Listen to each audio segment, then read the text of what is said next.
let's say someone's 30 years old. Yeah. Or 30 to 35. They worked 10, 15 years after graduating. They've been at the same company. Maybe they've moved once. Yeah. I was actually talking to someone like this yesterday. She's been at this one company for 6 years. It's a great company, great on her resume, but she's like, I don't really want to be here. I don't think this is where I see my future. But I'm so scared of quitting. I don't know how to invest. I probably didn't save that much anyway. Now I feel bad about it. Ooh. I'm probably feeling a bit of shame and guilt that I didn't save that much over the last 10 years. Yeah. What would I do, Codie? Well, one, I would say these days you do not have to have money to make money, which is incredibly powerful. So when I think about it, if I'm 30 and I am at a company like that, what would I do today? Well, I would actually probably sit down and figure out, what am I actually skilled at that somebody else would pay me for?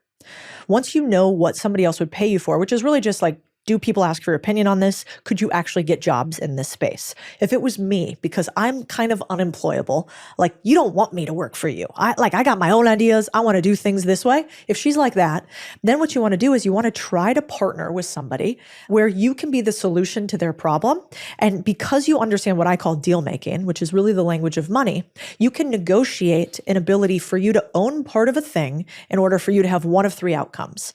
If she can figure out if she can help a business grow its revenue, make more money, if she can help a business cut its costs, or if she can help decrease the pain of a business owner, you can negotiate your way into a business and have equity in it and upside. And I wish somebody had taught me that earlier, because this is what consultants do. This is what private equity firms do. This is what some of the largest institutions in the world do. I call it expertise to equity. But if I was her, I'd say, don't go find another job.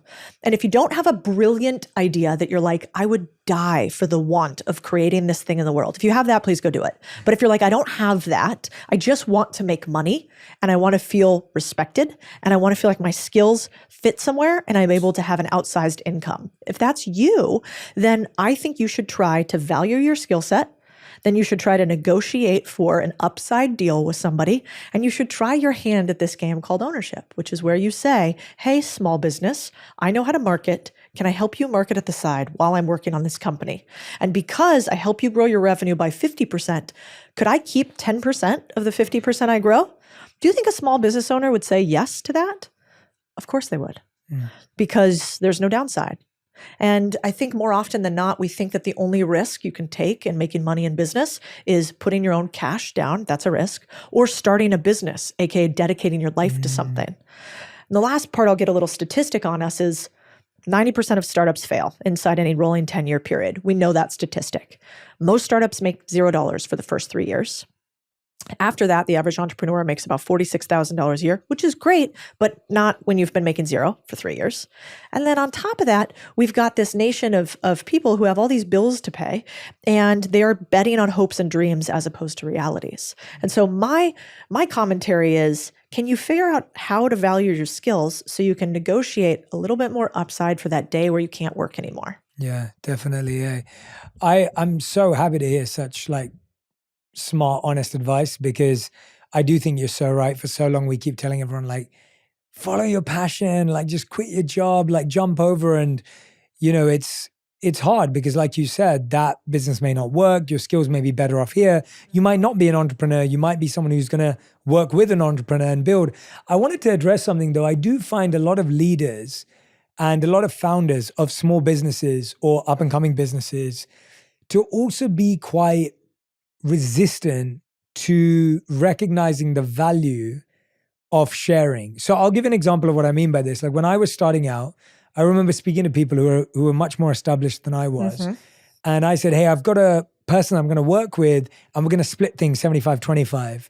And they're going to get 25% of profits. I'm going to keep 75 because they have a skill set I don't have and it will be complementary. And I remember everyone telling me it was a really bad idea because they're like, Jay, no, you're building a platform. You should own 100% of it. And I was like, but no, they're going to manage stress for me. They're going to manage teams. I want to see them grow. I want them to feel like they've got skin in the game.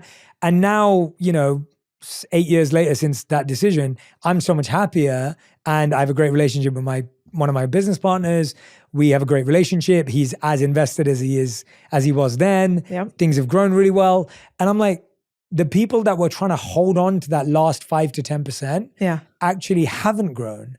And so it was really interesting to me, though, that I see that again and again and again, where even founders and new leaders are actually scared of parting with something. How would you encourage them to think about that differently? Well, I actually would say be scared of partnerships. Oh, great. Because 50% of marriages end divorce, but 100% of business marriages typically end because no business lasts forever, right? And so at some point, you're going to have a rift with your business partner, by and large. And probably you'll have a few rifts with them. So I would actually say it's cool to be scared about that. You should be.